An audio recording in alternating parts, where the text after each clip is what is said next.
আমার প্রিয় ছাত্রছাত্রী, আশা করি তোমার সবাই খুব ভালো আছো। ঠিক আছে, আমাদের এই প্যান্ডামিক সিচুয়েশনে স্টাডিটা কিন্তু চালিয়ে যেতে হবে। ঠিক আছে, যাই হোক, আমরা আজকে পড়াবো নবম শ্রেণী বা ক্লাস 9-এর বলের বিভাজন বলতে কী বোঝো। এর আগে আমরা শিখেছি বলের সংযোজন, অর্থাৎ দুই বা ততোধিক বলকে সংযোজন করে যোগ করে একটা আমরা বল পেয়েছি। যেমন বলের সামন্তরিক সূত্র আমরা এর আগে পড়েছি। তেমনিভাবে ঠিক সামন্তরিক সূত্রের উল্টো কোনো একটা বলকে এমনভাবে ভাগ করা হবে বা কতগুলি ভাগে ভাগ করা হবে যাদের লব্ধি ওই প্রদত্ত বলটির সঙ্গে কী হবে, সমান। অর্থাৎ এই একটি বলকে আর একটি বলকে পি ও কিউ দুটি ভাগে ভাগ করা হয়। তাহলে বলের বিভাজন বলতে কি বলছি? তাহলে কোনো একটি বলকে নির্দিষ্ট দিকে কতগুলি ভাগে ভাগ করলে যাদের লব্ধি কী হবে, প্রদত্ত বলের সঙ্গে কী হবে, সমান, তাকেই বলছি আমরা বলের বিভাজন। তাহলে বলের বিভাজন কাকে বলছি? তাহলে কোনো বলকে বা কোনো একটি বলকে, তাহলে কোনো একটি বলকে নির্দিষ্ট দিকে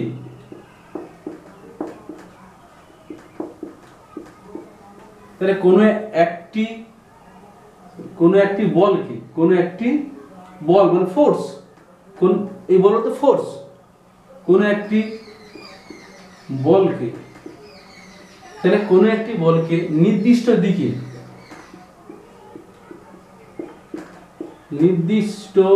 দিকে এমন কতগুলি ভাগে ভাগ করা হয়, এমন কতগুলি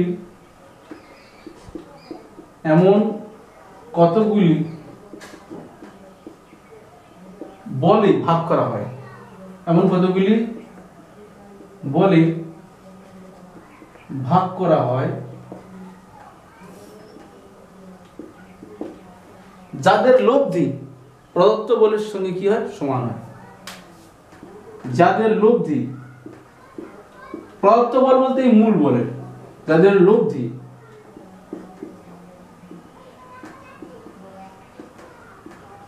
প্রদত্ত বলের সঙ্গে কি হয়, সমান হয়।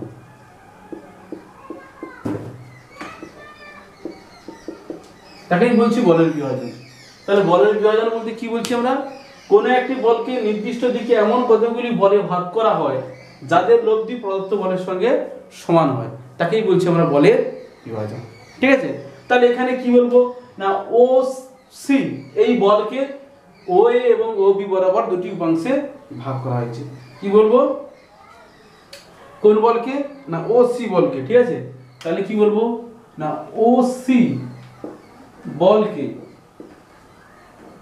ও এ এবং ও বি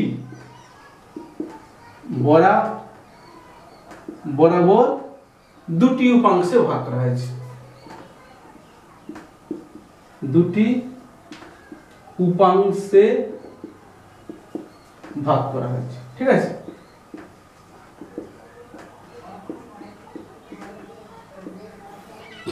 তার মানে কি দাঁড়াচ্ছে না, ও সি সমান আমার কি হবে, ও এ প্লাস ও বি। ঠিক আছে, এখন যদি এই কোণটা আলফা হয়, এই কোণটা কি হয়, আলফা হয়, তাহলে ও এ সমান কি হবে, ও এ সমান হবে ও সি কস আলফা। ঠিক আছে, ভেক্টর দেব না, ও এ মানে তাহলে কি না, পি সমান ও সি মানে আর কস আলফা। ঠিক আছে, আবার ও বি সমান কি হবে, ও সি সাইন আলফা, বা কিউ সমান হচ্ছে আর সাইন আলফা। এটা হচ্ছে আমাদের বলের দুটি উপাংশ। ঠিক আছে, তাহলে যদি কোনো একটা বলকে ভাগ করলে যে দুটি উপাংশ চাই সে দুটি উপাংশ আমরা পেয়ে গেলাম। তাহলে এইখানে এই ও সি বলটিকে ও এ এবং ও বি দুটি উপাংশে ভাগ করা হয়েছে, ও এ কে পি দ্বারা এবং ও বি কে কিউ দ্বারা ক্রস করেছি। তাহলে পি বলটার মান পেয়ে গেছি, কিউ বলটার মানও আমরা পেয়ে গেছি। তাহলে ঠিক আছে, তাহলে কোনো একটা বলকে যদি কোনো উপাংশ ভাগ করতে বলে তাহলে সেক্ষেত্রে আমরা সহজে তার উপাংশগুলো আমরা বের করতে পারবো।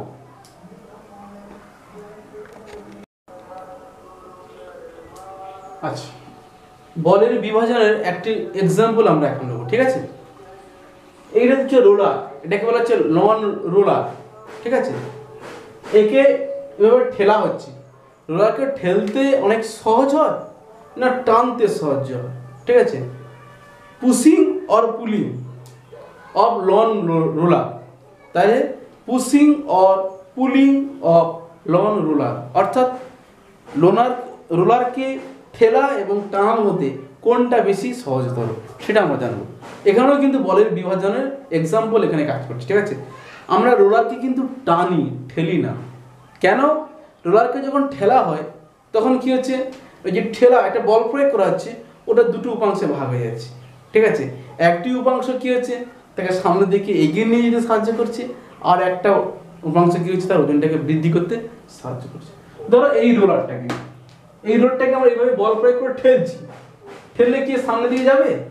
দেখো, রোলার যখন এভাবে ঠেলবো তখন এর একটা উপাংশ ও বি বরাবর কাজ করবে হরিজন্টালি অনুভূমিক উপাংশ, আর একটা ও এ বরাবর ভার্টিক্যাল উপাংশ বা উল্লম্ব উপাংশে কাজ করবে। আর এই রোলারের ঘর্ষণ বলটা কিন্তু এভাবে বিপরীত দিকে কাজ করবে, ফ্রিকশন ফোর্স, ঠিক আছে। ঘর্ষণ বলটা কিন্তু এভাবে বিপরীত দিকে, মাটির সঙ্গে তার ঘর্ষণ হবে, ঠিক আছে। তাহলে রোলারকে যখন আমরা ঠেলবো, ঠেল করলে রোলারকে যখন ঠেলা হয় তখন ওসি বরাবর কিন্তু একটা বল প্রয়োগ করা হবে। তাহলে রোলারকে যখন ঠেলা হয় তাহলে কি না, রোলারকে যখন ঠেলা হয় কি হয়, যখন ঠেলা হয় তখন কি করবো আমরা না, ওসি বরাবর একটি বল প্রয়োগ করা হয়, একটি বল প্রয়োগ করা হয়, তাই তো নাকি? তাহলে প্রয়োগ করা হয়, তাহলে কি বলা হচ্ছে না, রোলারকে যখন ঠেলা হচ্ছে তখন কিন্তু ওসি বরাবর বল প্রয়োগ করা হচ্ছে। তাহলে অনুভূমিক উপাংশ ওবি, তাহলে অনুভূমিক উপাংশ কোনটা না, অনুভূমিক উপাংশ ওবি, অনুভূমিক উপাংশ ওবি রোলারকে সামনের দিকে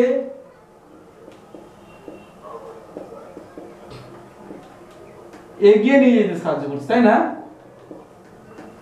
এগিয়ে নিয়ে যেতে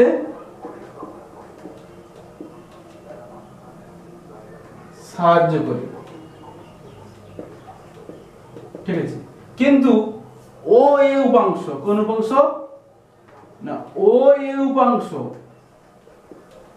এটা কোন উপাংশ না, উলম্ব উপাংশ। কোন উপাংশ? উলম্ব উপাংশ। উলম্ব উপাংশ, এই যে ও এ উলম্ব উপাংশ, এটা কি করছে না, রোলারের ওজনকে বৃদ্ধি করে দিচ্ছে। কি আছে না, নিচের দিকে কাজ করছে। কোন দিকে আসছে? এটা নিচের দিকে কাজ করছে। এটা কোন দিকে কাজ করছে? নিচের দিকে কাজ করছে।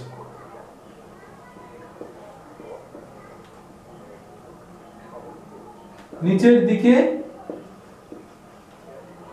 কার্যকরী, তার ফলে কি হচ্ছে না, রোলারের কার্যকারী ওজন কিন্তু বৃদ্ধি পেয়ে যাবে। কি হচ্ছে না, রোলারের এর ফলে রোলারের কার্যকারী ওজন কি হচ্ছে না, বৃদ্ধি পায়। তাই রোলারকে ঠেলতে অনেকটা কঠিন হয়েছে, তাই রোলারকে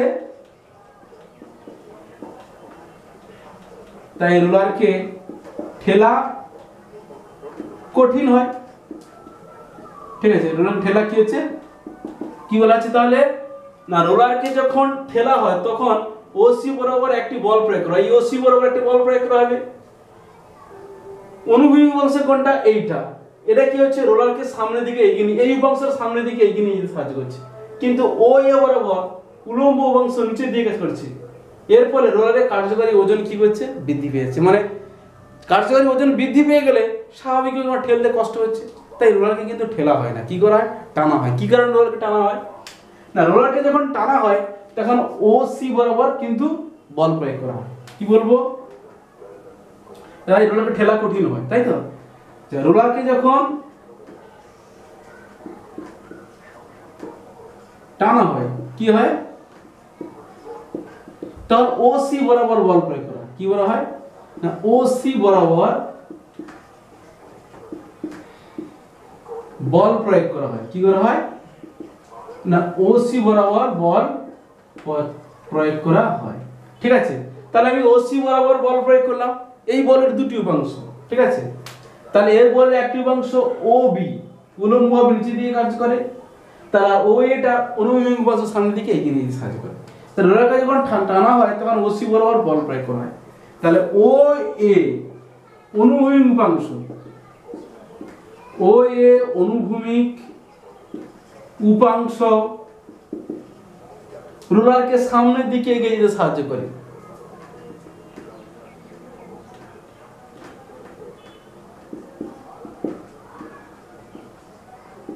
রোলারকে সামনের দিকে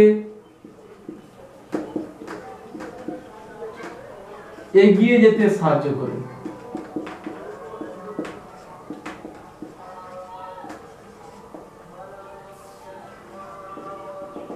আর ও বি উলম্ব উপাংশ কি করে, ও বি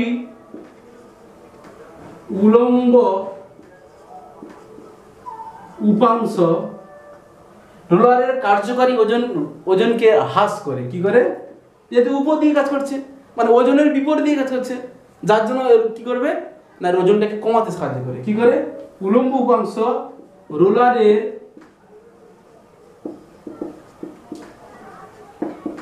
কার্যকারী ওজন কি করে, হ্রাস করে। কেন ওজনটা হ্রাস করছে, যেহেতু ওজনটা নিচে দিয়ে কাজ করে কিন্তু এটা বিপরীত দিকে কাজ করছে, তাই না? তাই রোলারকে টানা সহজ হয়। তাই কি হয়, তাই রোলারকে টানা সহজ হয়। তাহলে রোলারকে কেন টানা সহজ হবে, আমি যখন টানবো, যখন আমি রোলারকে এইভাবে টানবো তখন কিন্তু ঘর্ষণ বলটা কিন্তু এইভাবে কাজ করবে, ফ্রিকশন ফোর্স। ঠিক আছে, তাহলে রোলারকে ঠেলার থেকে টানাটা অনেকটা সোজা। কেন, যখন ঠেলছি তখন এইভাবে বল প্রয়োগ করছি, রোলারকে যখন ঠেলা হচ্ছে তখন এইভাবে বল প্রয়োগ করা হচ্ছে। একটু অনুভূমিক উপাংশ সামনের দিকে এগিয়ে যাচ্ছে আর উলম্ব উপাংশটা সরাসরি নিচে দিয়ে কাজ করছে। অর্থাৎ রোলারের ওজন যেদিকে কাজ করছে আর আমি যে ঠেলছি সেই ঠেলার বলের একটি উপাংশ নিচে দিয়ে কাজ করছে। তার ফলে কি হচ্ছে, রোলারের কার্যকারী ওজন বৃদ্ধি পেয়ে যাচ্ছে। কিন্তু যখন আমি টানছি তখন কি হচ্ছে, এই বলের দুটি উপাংশ, একটি উপাংশ অনুভূমিক উপাংশ সামনের দিকে এগিয়ে নিয়ে যাচ্ছে আর উলম্ব উপাংশের কি হচ্ছে, উপর দিকে কাজ করছে, অর্থাৎ ওজনের বিপরীত দিকে কাজ করছে। তার ফলে কি হচ্ছে, রোলারের কার্যকারী ওজন কি হচ্ছে, হ্রাস পেয়ে যাচ্ছে, তখন টানতে সহজ হচ্ছে। তাই রোলারকে না ঠেলে কি করা হয়, টানা হয়। ঠিক আছে, এটা কিন্তু বলের উপাংশের এক্সাম্পল। ঠিক আছে, তাহলে আশা করি সবাই বুঝতে পেরেছো। হ্যাঁ, আবার যদি কোনো প্রশ্ন থাকে আমাকে জিজ্ঞেস করো, কমেন্টস করো। ঠিক আছে, আমি আরও বেশি ভালোভাবে জানাবো বা আরও অনেক নতুন নতুন এক্সাম্পল নিয়ে এসে হাজির হবো। ঠিক আছে, আজকে আর নয়, সবাই ভালো থাকবে, সুস্থ থাকবে, বেশি বেশি করে পড়বে, মন দিয়ে পড়াশোনা করবে।